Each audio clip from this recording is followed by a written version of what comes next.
Versículo 47. Lucas 2, versículo 47.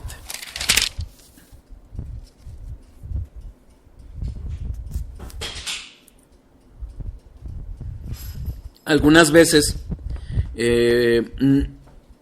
varios, pero primordialmente Coco y Ricardo me han preguntado acerca de qué está registrado acerca de Jesús antes de que iniciara su ministerio, y este es uno de los pocos pasajes que refiere a Jesús cuando era pequeño. Vamos a leer desde el 41. Iban sus padres todos los años a Jerusalén en la fiesta de la Pascua, y cuando tuvo 12 años subieron a Jerusalén, conforme a la costumbre de la fiesta. Al regresar ellos, acabada la fiesta, se quedó el niño Jesús en Jerusalén, sin que lo supiesen José y su madre. Y pensando que estaba entre la compañía, anduvieron camino de un día, y le buscaban entre los parientes y los conocidos. Pero como no le hallaron, volvieron a Jerusalén buscándole. Y aconteció que 3 días después le hallaron en el templo, sentado en medio de los doctos de la ley, oyéndoles y preguntándoles. Fíjense. Y todos los que le oían se maravillaban de su inteligencia y de sus respuestas. Cuando le vieron, se sorprendieron y le dijo su madre: Hijo, ¿por qué nos has hecho esto? Nos has hecho así. He aquí tu padre y yo hemos buscado con angustia. Entonces él les dijo: ¿por qué me buscabais? ¿No sabías que en los negocios de mi padre me es necesario estar? Estamos hablando de la inteligencia, y el término inteligencia tiene que ver con un entendimiento, con el uso recto de la mente. Cuando hablemos acerca de la sabiduría, vamos a ver que el conocimiento y la sabiduría están relacionados. Algunos teólogos, como se los he explicado antes, refieren a la sabiduría como parte del conocimiento de Dios. Otros lo manejan como un atributo diferente, y así lo vamos a manejar nosotros. La sabiduría como un atributo diferente del conocimiento de Dios. Pero es justamente esta inteligencia y la sabiduría que están muy relacionadas, y se refiere, insisto, al uso recto de la mente, al entendimiento. No sé si han conocido a muchas personas que saben mucho, pero piensan poco. Son de memoria privilegiada, pero la inteligencia no les da. Y justamente por eso podemos entender la diferencia entre el conocimiento y entre la inteligencia. Podemos encontrar mucha información. Hoy el Internet es rico en darnos información vasta, y ejemplos lo tenemos en la situación que estamos viviendo con el coronavirus. Información hay. El problema es la inteligencia para saberla procesar, para saberla entender, para saberla usar. Y es otra forma en que la palabra, al referirse a inteligencia o aún a prudencia, se refieren a este entendimiento recto o al uso recto de la mente en relación con el conocimiento que se tiene. Cuando hablemos de sabiduría, vamos a entender un poquito más acerca de cómo Dios, este atributo de su inteligencia, es usado muy de la mano con el conocimiento. El conocimiento es una precondición de la sabiduría. Sin conocimiento no vamos a tener sabiduría. Y Dios, obviamente, siendo perfecto, siendo completo, siendo Dios, es tanto omnisciente como sabio. ¿Ok? Espero que haya quedado claro. Insisto, si no, inténtenme mandar un mensaje a ver si lo puedo leer, y si no, a través del WhatsApp, a ver si lo puedo hacer. Ok, entonces hemos visto el atributo de la omnisciencia. Hemos tratado de entenderlo y abarcarlo, explicarlo, cómo lo revela la palabra. Vamos en el capítulo, en el episodio 9 de la omnisciencia. La verdad, yo no pensé que nos llevara tanto, pero bueno, finalmente creo que es mejor ir lento, ir entendiendo cada uno de estos atributos, porque ello nos va a ir rindiendo más y más a Dios, y esperemos y oremos para que ese conocimiento baje a nuestro corazón. Hemos visto cómo la omnisciencia está revelada qué abarca, hasta dónde abarca este conocimiento, cómo Cristo también mostró esa omnisciencia. Vimos también cómo entendimos pasajes difíciles en los que pareciera que Dios no es omnisciente, pero ya vimos que entendiéndolos en su contexto y entendiendo las palabras que realmente está usando la palabra, no se oponen a la omnisciencia de Dios. Hemos visto finalmente estos términos que usa la palabra para describir la omnisciencia o el conocimiento de Dios. Y ahora vamos a hablar, como hemos hablado en los últimos atributos, de las consecuencias de la omnisciencia. ¿Qué consecuencias debe de tener este atributo de omnisciencia en nuestras vidas y en nuestros corazones? Y parto de uno que creo que muchas veces se nos olvida. Lo he repetido en otros estudios. Nosotros, por la gracia, por la misericordia de Dios, podemos hablarle de tú a Dios, podemos llamarle Padre para aquellos que somos hijos de Dios, pero a veces nos falta humildad. Hablando en el devocional familiar que llevo con Edith, que procuramos que sea día a día, estamos, además de estudiando algunos temas de teología, estamos viendo libro por libro, y justamente ayer terminamos el libro de Job. Nosotros, es impresionante ver cómo Job, siendo un varón justo y recto, como Dios mismo lo califica, es privado de todo.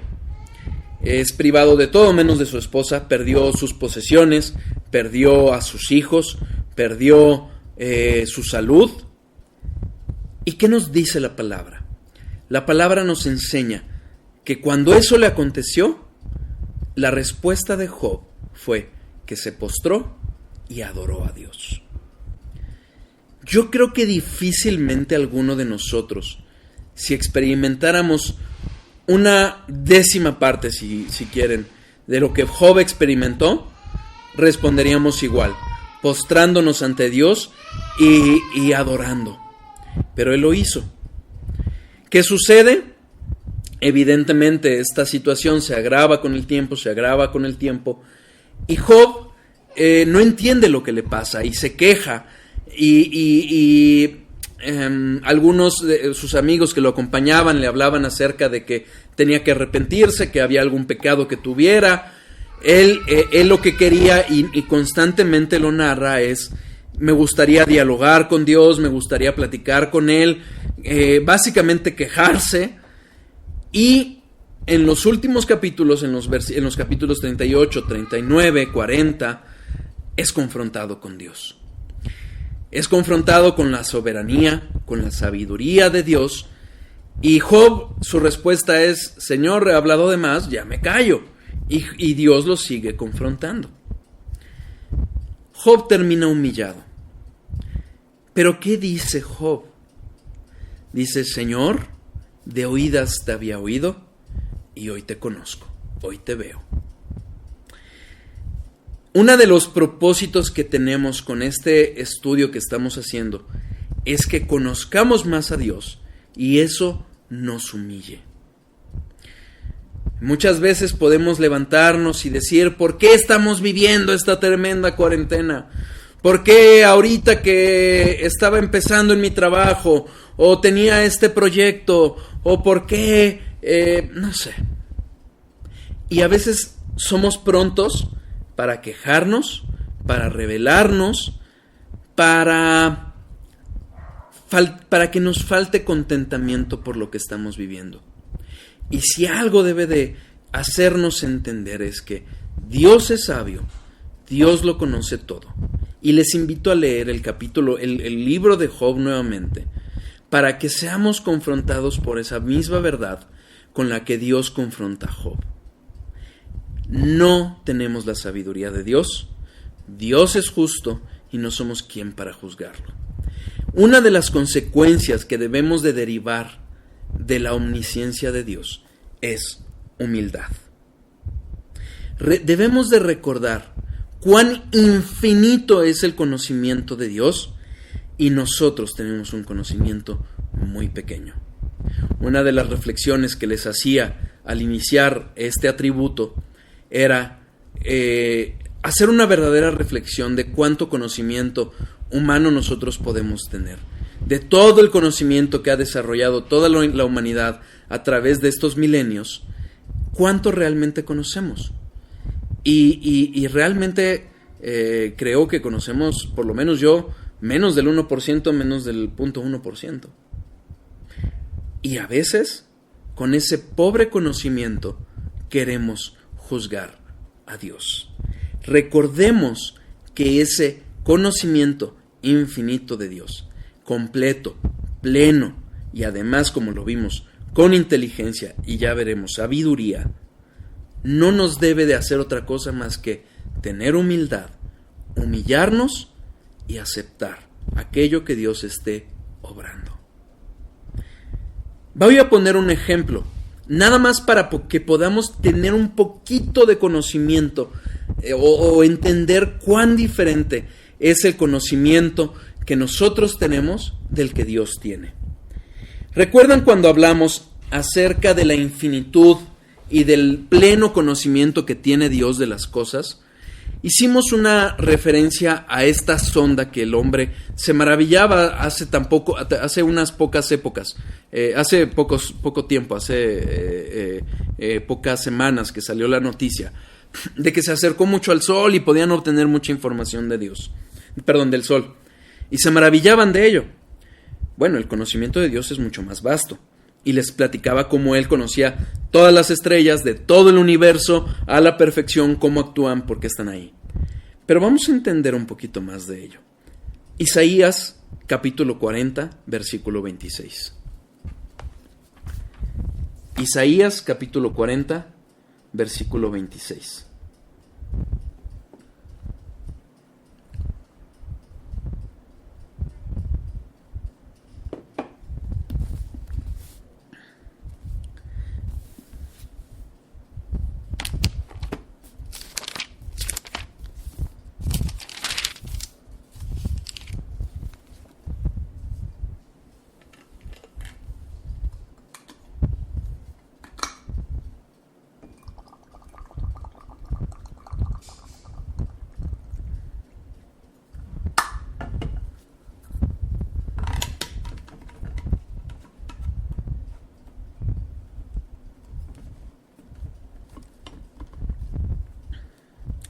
Vamos a leer desde el 12 para entender, pero realmente lo que nos debemos de centrar es en el 26. ¿Quién midió las aguas con el hueco de su mano y los cielos con su palmo? Con 3 dedos juntó el polvo de la tierra y pesó los montes con balanza y con pesas de los collados. ¿Quién enseñó al Espíritu de Jehová y le aconsejó enseñándole? ¿A quién pidió consejo para ser avisado? ¿Quién le enseñó el camino del juicio? ¿O le enseñó ciencia o le mostró la senda de la prudencia? ¿Recuerdan estos dos versículos? Los vimos al iniciar acerca de la omnisciencia de Dios y al hablar el estudio pasado acerca de la oración. Versículo 15. He aquí que las naciones le son como la gota del agua que cae del cubo, y como menudo polvo en las balanzas le son estimadas. He aquí que hace desaparecer las islas como polvo. Ni el Líbano bastará para el fuego, ni todos sus animales para el sacrificio. Como nada son todas las naciones delante de él, y en su comparación serán estimadas en menos que nada, y que lo que no es. ¿A qué pues haréis semejante a Dios? ¿O qué imagen le compondréis? El artífice prepara la imagen de talla, el platero le extiende el oro y le funde cadenas de plata. El pobre escoge para ofrecerle madera que no se apostille. Se busca un maestro sabio que le haga una imagen de talla que no se mueva. ¿No sabéis? ¿No habéis oído? ¿Nunca os lo han dicho desde el principio? ¿No habéis sido enseñados desde que la tierra se fundó? Él está sentado sobre el círculo de la tierra, cuyos moradores son como langostas. Él extiende los cielos como una cortina, los despliega como una tienda para morar. Él convierte en nada a los poderosos y a los que gobiernan la tierra hace como cosa vana. como si nunca hubieran sido plantados, como si nunca hubieran sido sembrados, como si nunca su tronco hubiera tenido raíz en la tierra. Tan pronto como sopla, en ellos se secan, y el torbellino los lleva como hojarasca.